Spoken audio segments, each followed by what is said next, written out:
Bismillahirrahmanirrahim. Assalamualaikum warahmatullahi wabarakatuh. Masuk kita balik bersama channel Samogo MB channel Malin Batuah channel. Alhamdulillah sampai hari ko kita masih sehat-sehat dan masih bisa beraktivitas meskipun dalam suasana COVID-19 yang kebetulan di DKI beberapa minggu terakhir ko mengalami kenaikan pasien yang cukup signifikan. Tapi alhamdulillah demi kebutuhan berbagi informasi dan berbagi berbagi ilmu mungkin bisa kami lakukan dan bisa kami laksanakan meskipun dengan banyak keterbatasan.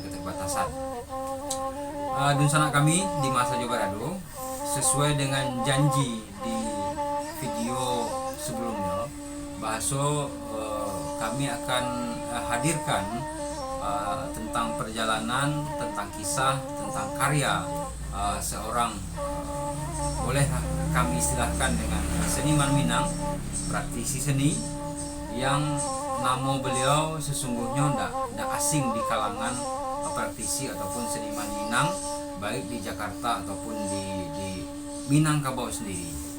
Kami perkenalkan nama beliau adalah Adri Zaldi atau lebih dikenal di kalangan rekan-rekan seniman dengan Eri Guru. Beliau meninggal pada tanggal 21 April 2022 setahun yang lalu. Untuk itu kami mencoba hadirkan dalam rangka setahun lebih berpulangnya beliau. Kami ingin cari balik apa saja yang telah beliau lakukan, perjalanan hidup beliau dari kampung halaman sampai ke hijrah ke Jakarta dan berkarya berbuat di Jakarta. Baik di sana, tidak lama-lama. Alhamdulillah di hari ini kami disediakan waktu oleh putra sulung beliau, dan di sebelah kanan kami tidak asing lagi di video-video kami selalu beliau ada setia menemani adalah Uda Rizky Pakman. Kemudian putra sulung beliau adalah Doni Harzal Diman. Dia seorang praktisi seni lebih kepada biola ya. Tapi bukan berarti Doni tidak bisa dengan alat yang lain karena darah seni mengalir dari ayahanda beliau.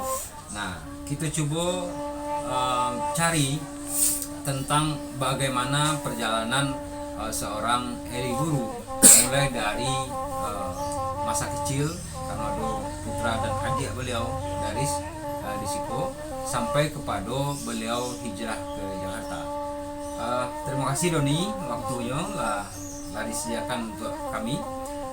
Yang pertama mungkin kita ingin tahu dulu di sana kalau misalnya ada CV beliau, masa kecil beliau di mana, kemudian pendidikan terakhir yang beliau tempuh di mana, apakah beraja seni Minang kok hanya otodidak ya di sana ya, atau memang beliau sekolah seni. Nah, itu mungkin bisa demi jalehan Doni. Sebelumnya Papa Heri Guru itu dari tahun 1982 sampai 1984 itu kuliah di ASKI Pramanyam. Oh, beliau alumni ASKI. ASKI Pramanyam. Cuman beliau tidak sempat menyelesaikan. Selama di perkuliahan beliau ya rutin mempelajari cara membuat alat musik tradisi Minang khususnya. Sebelum di ASKI? Sebelum di ASKI belum mempelajari membuat alat. Sekolah beliau maksudnya? Oh di PGA. Oh, beliau bukan SMKI ya? Bukan. Oh ya, PGA. Pendidikan Guru Agama. Oke. Lanjut. Tahun 85 sampai 1990 menjadi tenaga pengajar sukarela di SMKI Padang.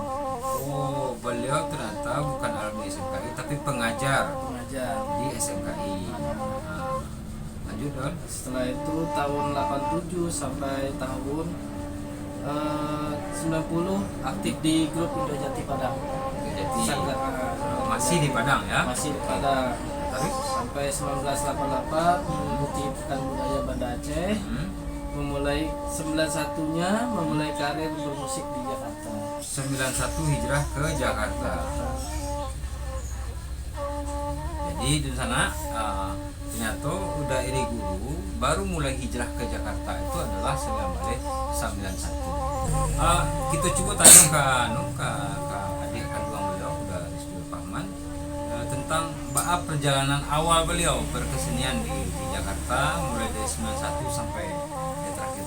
Silahkan dari bisa dijawabin sedikit. Memang awal-awal itu memang sulit lah Ya. Ya. mencari posisi yang jadi tampil kesini dari daerah ke utara. Tapi kan itu kan kesenianku kan tergantung pergaulan sebenarnya. Ya.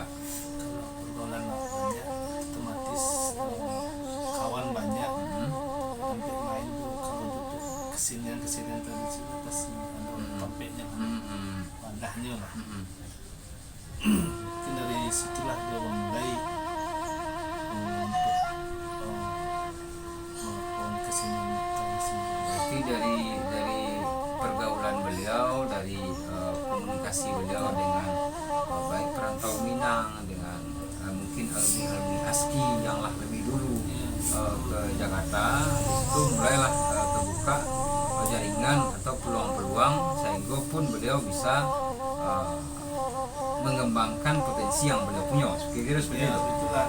Dan itu kan di Jakarta itu kan tahun-tahun 91 kan sanggar tak terlalu banyak. Ya, ya. Ada beberapa buah sanggar, salah satunya sanggar Cimoto. Sanggar Cimoto yang pernah ditahan di tempat dia bertamu. Tapi sebelumnya belum pernah bergabung jo Darul Yang Darul Bayu. Oh, sempat beliau itu ya. sempat main tahun 91 di HI. Tahun 91 ya. Ya itu cukup lama lah main di situ. Jadi di sana di hadapan kami itu ada beberapa beberapa piagam-piagam yang beliau peroleh.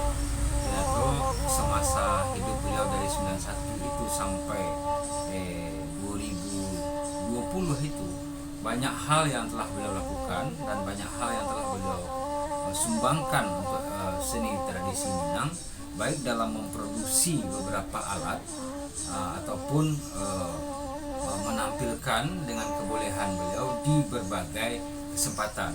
Di hadapan kami itu ada piagam dari Sekretaris Presiden Republik Indonesia atas nama beliau itu sebagai pengisi acara dalam peringatan Hari Proklamasi Kemerdekaan yang ke-55 Republik Indonesia. Nah itu waktu itu Sekretaris Presiden ditandatangani oleh Bapak Joko Mulyono dan banyak lagi.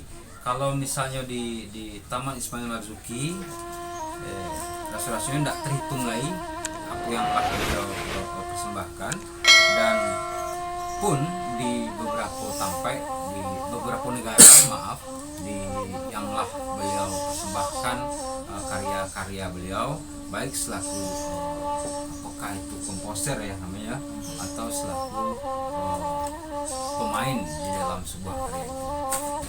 Nah yang ingin kita kaji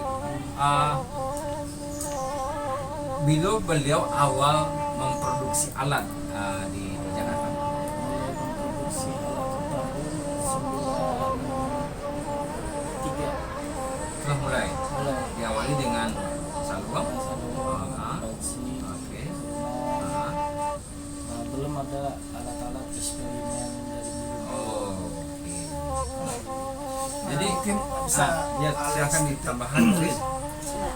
waktu di SMKI lah ya. Balik kawan dulu. SKP. Waktu di SMKI ya kan masuk tahun 89. Sebelum itu kan beda lah mengajar yo. Berapa tahun? Oh, sebelum Daris di SMKI. Ya, Lama Jayo Hah? tahun 85 ya. 85. Nah, di tahun-tahun itu beliau lah memproduksi juga.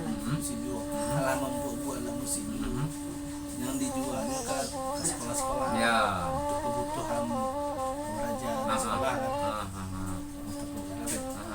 Bisa runai nasi Ya. itu anak-anak sekolahnya yang membeli dari situlah lah mulai jual. Tapi sahabat itu beliau lah pernahnya membuat sejenis souvenir apa namanya tuh ya souvenir lah kotak-kotak udah apa mainan kunci apa segala kotak apa korek api pena banyak lah waktu itu. Waktu itu masih dipegangkan masih kapur kan. Berarti beliau memang tipikal orang yang kreatif, yang Kreativitas tidak saja di alat musik, tapi sebelum memproduksi alat musik tetap beliau kreatif membuat aksesoris dan lain-lain ya. Oke. Mungkin di episode selanjutnya di sana kita masuk ke alat musik yang beliau eksplor. Nanti kami jelaskan apa saja bantu-bantuannya dan dari berasal dari sarunai awal, sarunai biasa. Beliau kembangkan sarunai itu menjadi sesuatu yang baru dan dengan warna bunyi yang baru. Kemudian ada beliau memproduksi kecapi. Nah itu nanti di episode selanjutnya akan kami korek balik kepada putra beliau dan kepada adik beliau. Kami cukupkan itu dulu di sana. Nah, besok akan kami tampilkan beberapa video di mana beliau bermain, kemudian apa alat musik yang beliau mainkan. Akan kami tampilkan beberapa cuplikan beliau main baik di dalam maupun di luar negeri. Itu dulu di sana. Mudah-mudahan kehadiran kami bermanfaat bagi kita sadonyo untuk menginformasi, dan alhamdulillah alat-alat beliau kok banyak dipakai. Salah satunya informasi yang kami dapat dari keluarga tambah tersebut banyak dipakai oleh SMKI Bandung. Waktu itu masih SMKI, tapi kami belum tahu kini apa nama SMKI itu. Kemudian di isi Jogja, itu banyak pesanan alat musiko dikirimkan ke situ, dan itu lumayan panjang waktunya. Di samping juga ada yang di Jakarta sendiri, anak-anak Sandar Tasik ya, UNJ ya, Ikip Romangun Lamo, nah kini namanya UNJ. Nah itu pun banyak memesan ke beliau, dan termasuk anak-anak seni dari UI, dan juga kepada kalangan-kalangan praktisi seni di Jakarta pun banyak. Dan kebetulan beberapa tahun yang silam kami pun sempat memesan 3 alat musik ke beliau, sarunai, bansi dan saluang. Itu rekan kami dari kampus UIN Saripura Jakarta itu yang memesan, dan itu kami pesan kepada beliau, dan alhamdulillah telah kami serahkan itu beberapa tahun yang lalu. Barangkali itu dulu di sana. Mudah-mudahan bermanfaat informasi gue dalam rangka kami mencari orang-orang yang gigih dan bersemangat untuk mewariskan seni tradisi Minang dimanapun orang itu berada. Mudah-mudahan bermanfaat. Mohon maaf kalau ada salah kata. Wassalamualaikum warahmatullahi wabarakatuh.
kali 5 Peru